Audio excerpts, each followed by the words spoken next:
evening, everybody. This is your beloved Elder Witch coming to you alive in Lucena City. Wait lang, bubuksan ko lang ang aking electric fan. Yes, I am your Elder Witch coming to you alive in Lucena City. So, dapat kita yung bangko natin. So, ayan. Siguro ang ingay ng electric fan, pero that's okay lang. And I really want to say this to you guys. Gusto kayo ngayon pag overthinking. Yes, gusto ko kayo pag overthinking today. And before I do my manifestation magic and to see who did get nagkuha ng motor ng isa sa aking mga sisters. So, kayo pag overthinking. Ito. I have prepared many questions and because of what the songs na nakinig ko kanina when I am buying my new battery for my vaporizer. This is my vape and you know it, you never get it, you get it. I do like a lot of persons that who are overthinking. Okay, taray. Hindi naman. Padidiluluhin ko lang kayo sa aking mga what if. Diba? Sa akin, this is the what if series. Char! What if series. May pa what if series na pala tayo ngayon. This is the beloved Jaymar Manalo, the Elder Witch, on his what if series. Sa mga nanonood nito,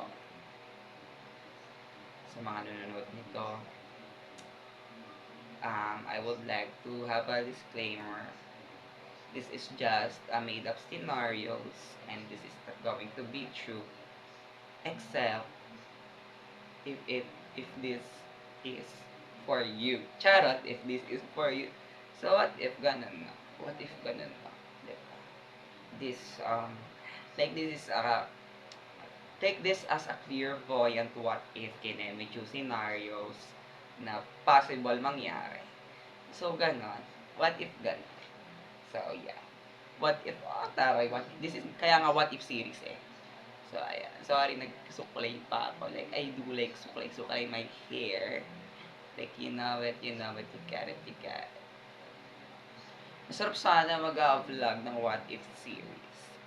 If meron akong inom-inom na coffee, no? Like, gano'n. Ay, taray, may pa-coffee pa sana. Pero tinatamad naman ako lumabas para bumili ng coffee. I am thinking of that, na bumili ng coffee. So, this is the first question of the what if series. Okay, this is the first question for you. Okay, are you ready? Comment down below if you are ready. What if the person that you have been manifesting is coming towards you? What are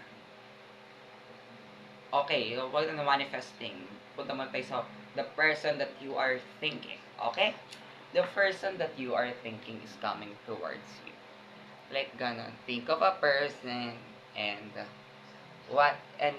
imagine this scenario, no? Like imagine. So think of a person and imagine this scenario. Okay? Okay. So what if this person is coming towards you that you are been thinking? It is a low-key manifestation. Like you are low-key manifesting him. Like you are still like ganon. Or her. Ganon. So, what if this person that you are been thinking, that you are been low-key manifesting, is coming towards you? What are the action that are you going to take? And what if you have the same feelings? Diba? What are the actions that you are going to take? For me,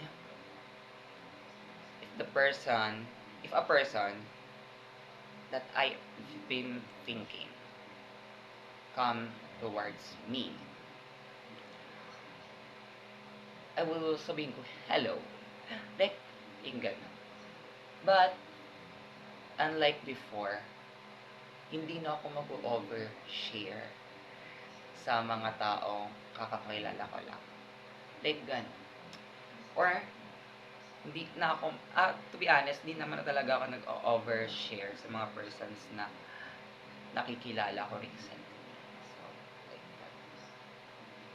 Like, kapag nagtatanong lang sila, then I'll answer. So, ganun. So, what if mag-confess siya sa'yo na she or he does like you, this person does like you? What are the actions that you're going to take? To be honest, if the person that I've been low-key manifesting, that I've been thinking, say those words to me, I would ask him, or yes, him talaga kasi. You know naman, I'm more attracted to guys than girls. So, ganun. So, I would ask him, kailan pa? Charot, kailan pa? Like ganun, di ba? Like ganon, kailan pa? So, nung first meet ba natin, ng second meet, ganon. Sure. So, I would ask him, kailan pa? Balik, kailan pa? Kailan ka pa nagkaroon ng feelings? Ganon. Like, syempre, para at least, diba, at least, you know, na, kasi sa akin ngayon, sa after my healing stage, and, di na kasi ako lumandi, so, ganon. I let them landig me, but I do not landig with them na, like, ganon. So, what if, ganon nga nangyari? Kasi for me talaga, tatanungin ko siya, na, kailan pa? Like, ganon. We have the quotation, kailan pa? Kasi, like, syempre, nakaka-ano din naman, nakakapa-overthink din naman na he does made feelings for me overnight, ganyan. So, ganun. But I've been manifesting a person na who's more handsome than my exes, na bibilihan ako ng kung anik-anik, napaka-generous, napakabait yung ako lang, ganun.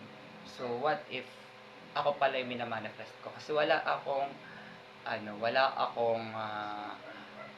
specific person na hinihingi sa universe, but characteristics lang.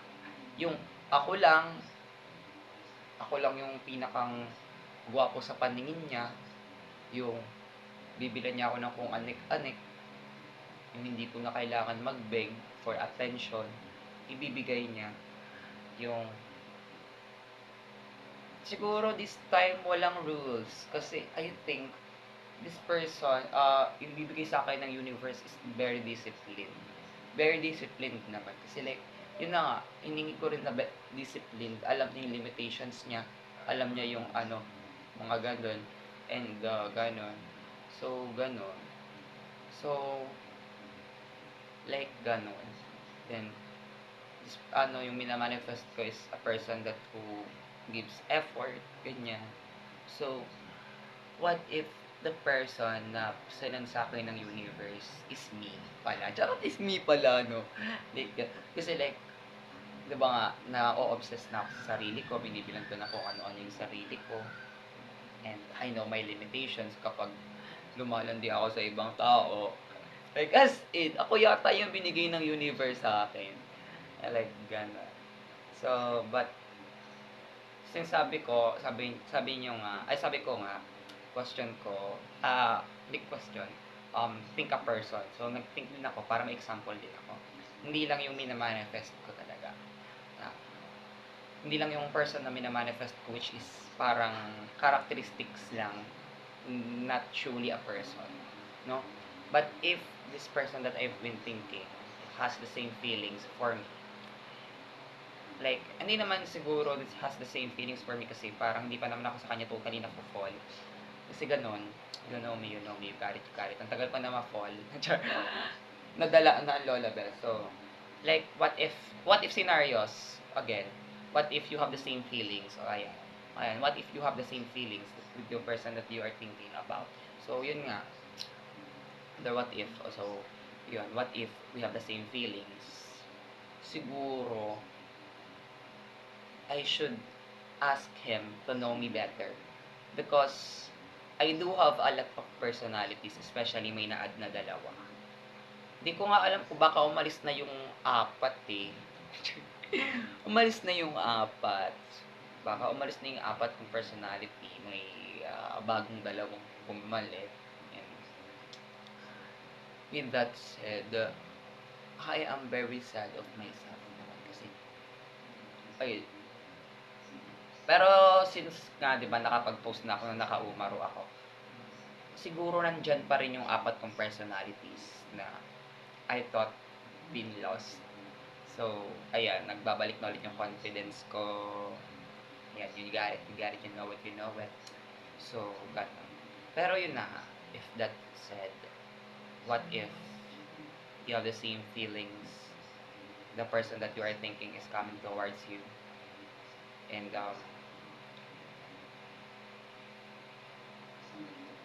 yun, I would ask him if sinabi niya, what if sinabi niya na may feelings siya para sa akin, and what if I have the same feelings for him, na sabihin ko kilalanin muna niya ako ng mabuti before we indulge to relationship. Like, you know it, you got it, you got it. Hindi ko na siya minamadali ngayon. Hindi ko na minamadali ang relationship. Kung may ibibigay sa akin ng universe, thank you.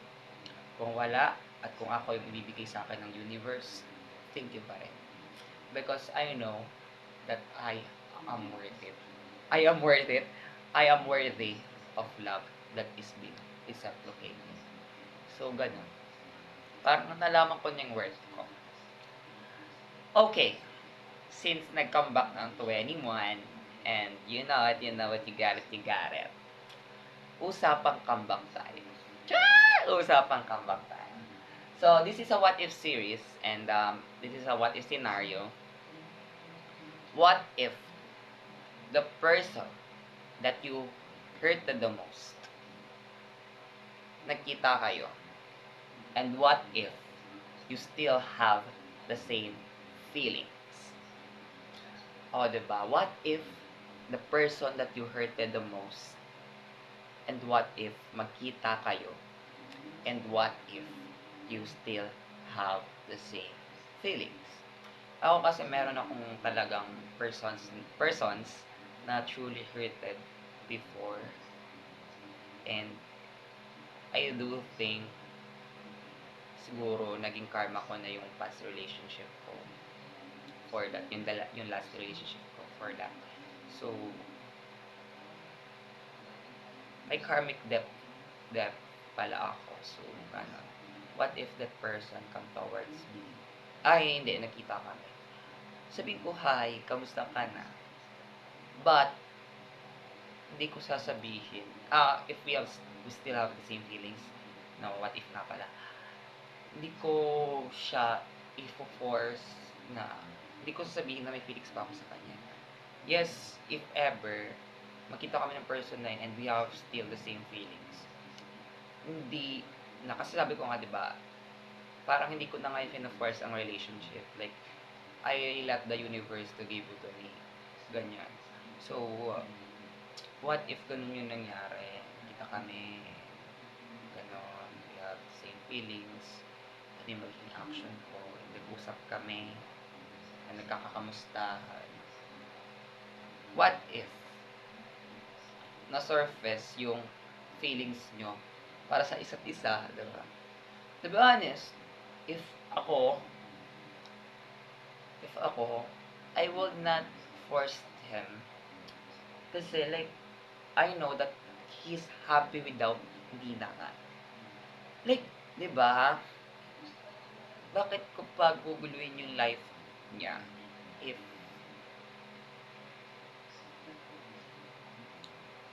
if siya nga yung sinaktan ko, di ba? First of all, siya yung sinaktan.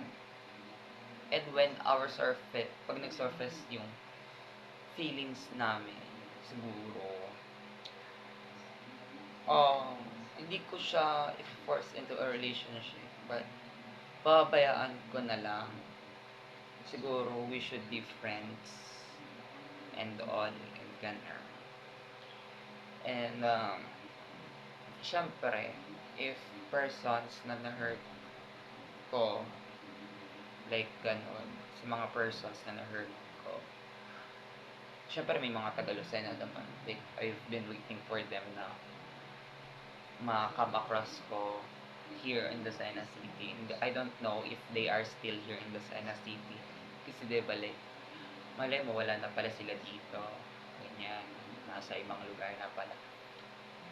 Sometimes I do still wonder na if I see this person, what na ginost ko, what are my parang ano yung mo, parang ano yung parang ano yung mafe-feel ko and mafe-feel niya, like gano'n. Parang gano'n. Parang gano'n.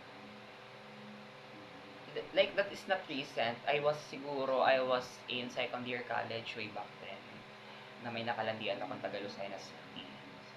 And, he's grade 12 sa Quezon High. Sorry for that. Hoy, 2 years na po ang agwat. So, like, ganun. Diba? 18 naman na yun.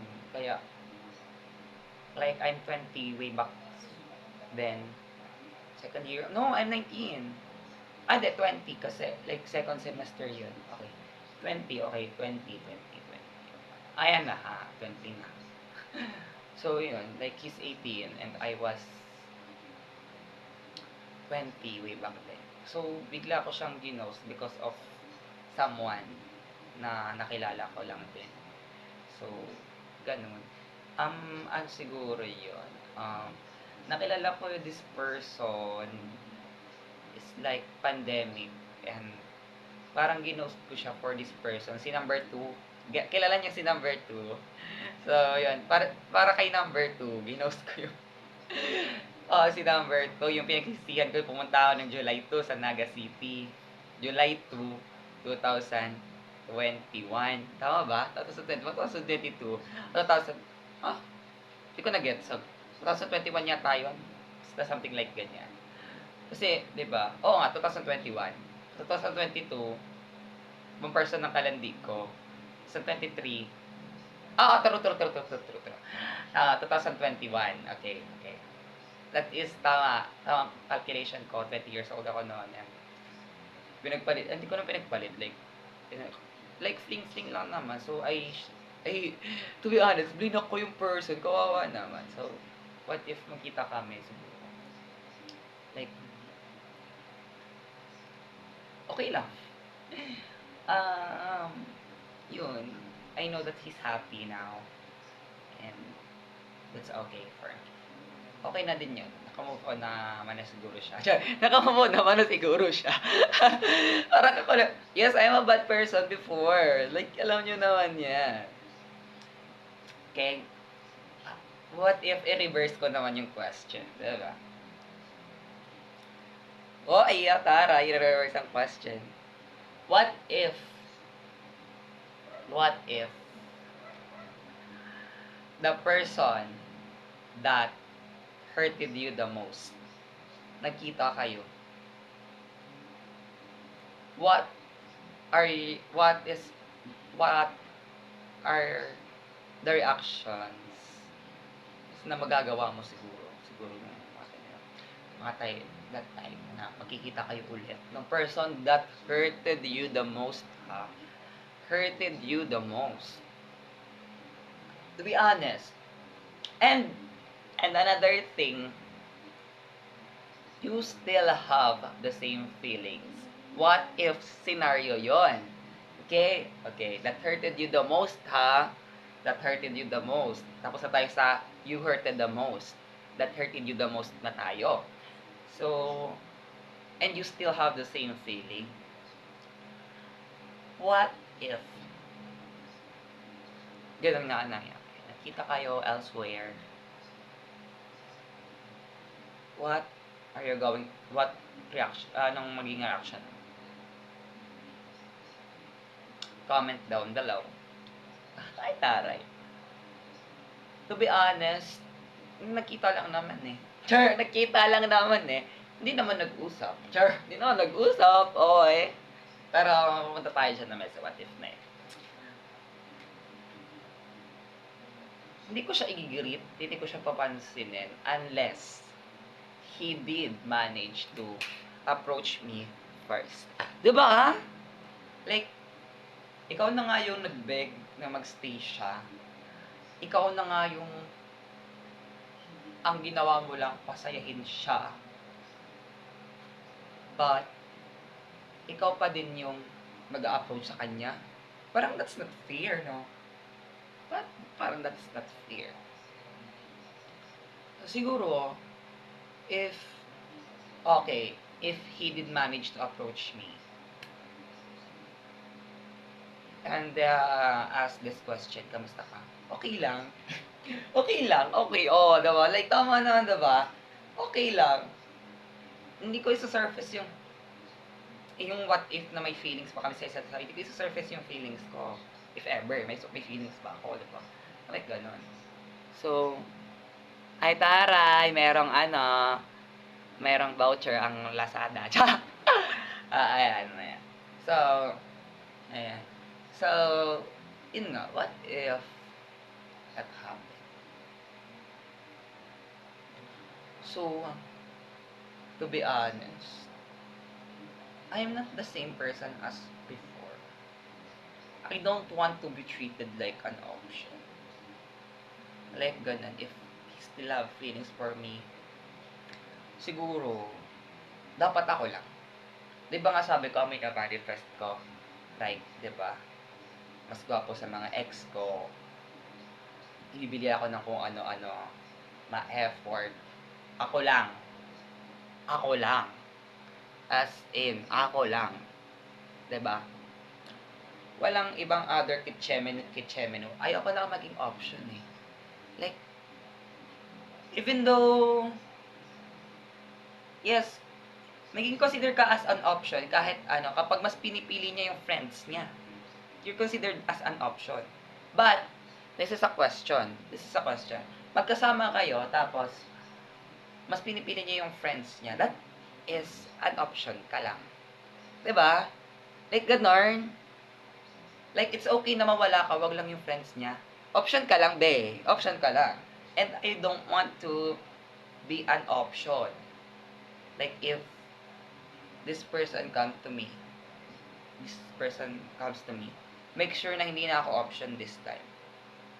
Make sure na I'm the one and only shorty. Naisangat pa yun. So, kasi like, diba, usapang kampak ng 21 naman tayo. 21 helped me in my healing journey. To be honest.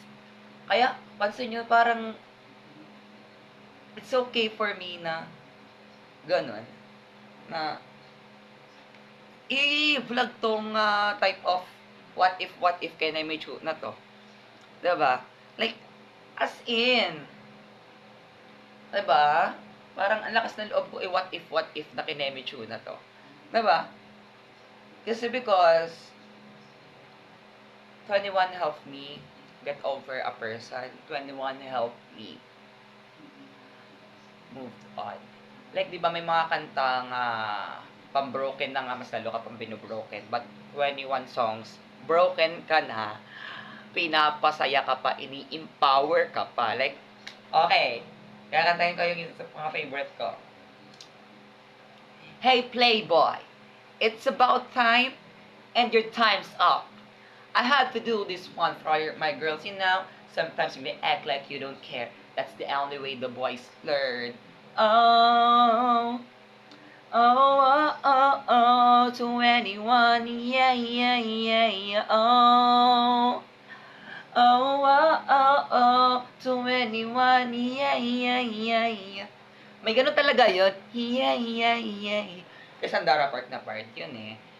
Knock some more down lipstick to Kana sa nangan sa monte Narinagan tunjupon Ananganahan lupon diba?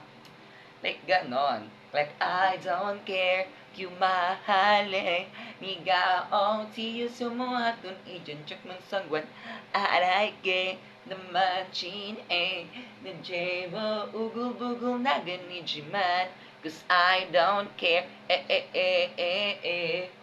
Like I don't care. Diba? Like I don't care anymore. Parang ganon. Wala akong pake.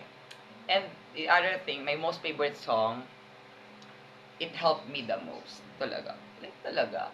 This is English version yung kakantahin ko. So, kata yan. Tin, tin, tin, tin, tin, tin. This new person isn't you, not the same boy that I knew. No, I take it though, I've tried and feeling lazy for a while. Who the hell's breaking up with who? The same boy is that say we're true. You better mean what you said. Yeah, so many others in my life who'd never made me cry, but I gave it all to you. Let lost it all to you. Who the hell's breaking up with who? The same boy that say we're true. Na na na na na na ha, tonight happy to need in way 뭐 수정연해지해 년 위로 아직 년만 이숙지와 이제 남이니까 diba? Kanina dun sa una kong recording mas maayos pero ngayon para akong kinarag ang boses pero it's okay. Pero yung pinaka-favorite kong part doon is the rap ni Sia. Ito yung part na just saying what you gotta say, niyom mo kay fiancé, Beyonce, I'm walking on my destiny, chigwana solo, that's my way, Owe an hejigana sa nedyo, nigasing ang sa nedyo. All you do was act like fool, you ain't shit without your crew. Chika Jam said, I gotta go, anyong goodbye, adios. Like, ganun yung mangyayari, anyong goodbye, adios. You ain't shit without your crew. Like, ganon. Diba? Honest. He's ain't shit without his crew. Char! Ay, taray! Totoo pala talaga yung kantang yun. He's ain't shit without his crew. So, yun. Talaga nakaka-move on talaga yung mga kanta ng 21. Papakinggan yung kanta na Come Back Home, tsaka Gotta Be You, tapos Falling in Love. Yung Falling in Love, nakaka-manifest ng toxic relationship. Pero that is one of my favorite also. I keep falling in love, na na na na na na, falling in love, gonna push you na atakibay. Yung Come Back Home naman, parang ginost yata doon yung 21 eh. Come back home, can you come back home? 자가 세상구대 날 어리지 마고 내 곁으로 come back home. Tapos yung ugly. Like, gano'n. Pero feel ko kaya, ang cute din ng kantang ugly. Talagang, talagang bagay na bagay sa akin. Char! Bagay na bagay. One of my favorite din po kasi yung ugly. Kasi hindi ko masyado pinapakinggan. Pero one of my favorite ko yung ugly. Like, you know, like, wait lang. Yung, ugly. Lonely. Lonely. Lonely yung nasa isip ko eh, hindi ugly. Wait lang. I think I'm ugly and nobody wants to love me. Just like her, I wanna be pretty. I wanna be pretty. Don't let them move face telling me I'm pretty. I think I'm ugly and nobody wants to love me. Just like her, I wanna be pretty. I wanna be pretty. Don't let them move face. Cause I know I'm ugly. Diba? Like, ang ganda naman talaga ng boses ko, diba? O, hanga-hanga kayo, no? That is one of my favorite song. Kasi pag talagang feel kong pangit ako, gano'n.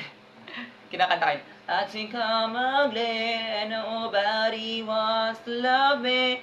Just like her, I wanna be pretty. I wanna be pretty. The light in my face telling me I'm pretty. I think I'm ugly and nobody wants to love me. Just like her, I wanna be pretty. I wanna be pretty. The light in my face, cause I know I'm ugly. All alone, I'm all alone. All alone, I'm all alone. Kita tamiran 없어. 곁난 담아도 없어. All alone, I'm all alone, I'm always all alone. Diba? Like ganun. Pag feel kong tsaka ako, kinakanta ko yan. So, lalo nakakatsaka. Lalo ko na feel na tsaka ako. Tapos naiiyak-iyak pa ako, nailuluwa-luwa po ako. Like, ganar. Sabi ko sa inyo, nakaka-affect talaga. Pero, ang ganda ng kanta ng 21 na Go Away at Crush. Na mountain yang at tananuan on crush. Tapos pakinggan niyo yung kanta ni CL na Spicy. Tapos yung I'm Done.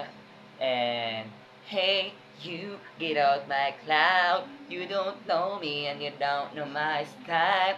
Getting lifted, yung lifted. Tapos yung isa pang kanta ni CL, ang ganda rin nun.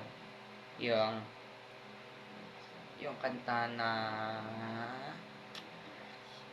about din sa ex niya eh. Like, ang ganda ng kanta eh. Yeah, you miss my love and you miss my money. Gone something, something. I just wanna let you know, if you're gonna let me go, you'll never ever find another lover like me. No lover like me. Like, lover like me. Ayan. So, pakinggan nyo yung mga songs na yan. And I hope that you truly appreciate this what if series natin with your elder witch. And at least I get something out of my chest. Kasi talagang ang bigat ng feeling kanina sa bayan. Although something like, bumabalik na naman ang pagka-empath ko eh. Like as in, bumabalik naman yung pagka-empath ko. Like I can feel all the energies around me. And thinking something na what if scenarios and what if going through, what if makita ko si ganyan, what if makita ko ni ganito, what if makita ko yung taong minamanifest ko, what if makita ako ni Capricorn, what if makita ako ni Libra, or what if makita ako ni Virgo. Si Virgo kasi like may jowa na today. Oy, quick announcement, may jowa na si Virgo. Taray. Kaya naman pala ayaw magpa-story. May jowa naman pala si Virgo. Yan. Tago-tago pa, mga baloka. Bahala kayo sa buhay nyo. I did say something that sabi ko nga, kakarmahin kayo 3 times fold. And, you got it, you got it, you have it, you have it. May karma yan. Kung hindi ngayon, kung matatagalan pa dumating ang karma. And, kung matatagalan dumating ang karma, mas masakit. If not, mas mabuti. Kung mas maaga, hindi yun mas masakit, less painful. Pero kung mas matagal, super painful. So, that's it for What If series. I hope you like it, and I hope to find your answers here. Look to the comment section. I love you all, guys, and kapish.